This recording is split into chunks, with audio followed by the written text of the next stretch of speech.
तो आज एक गेम खेलने वाले हैं। अच्छा, अगर मैं जीता तो काजल मुझे देगी 2000 रुपए, और अगर काजल जीती तो मैं काजल को दूंगा 10,000 रुपए। तुम तो बहुत ही अमीर निकले यार। ठीक है, अब करना क्या है, तुम्हें ना मुझे बस नहीं या मना नहीं करना। मना नहीं करना। हाँ, मना नहीं करना, ठीक है। खेले, आइए देखते हैं, मजा आएगा। सोचो कि तुम्हारे सामने 3 दरवाजे हैं। अच्छा जी। एक का नाम है ए, एक का नाम है बी, एक का नाम है सी। ठीक है, अब तीनों में से एक चुनो, किसी एक में जाना है, तो किस में जाओगे? बी में। चलो ठीक है, तुम बी में गए। अब जैसे तुम बी में घुसे तो अंदर ना 3 दरवाजे और हैं। एक के बाहर छापा हुआ है, गरीब हो ना आदमी। एक के बाहर छापा हुआ है एप्पल, एक के बाहर छापा हुआ है मैंगो, एक के बाहर छापा हुआ है ग्रेप्स। तो किस में जाओगे? मैंगो। ये कैसे हो गया?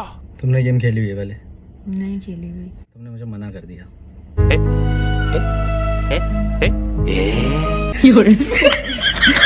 बदतमीज है।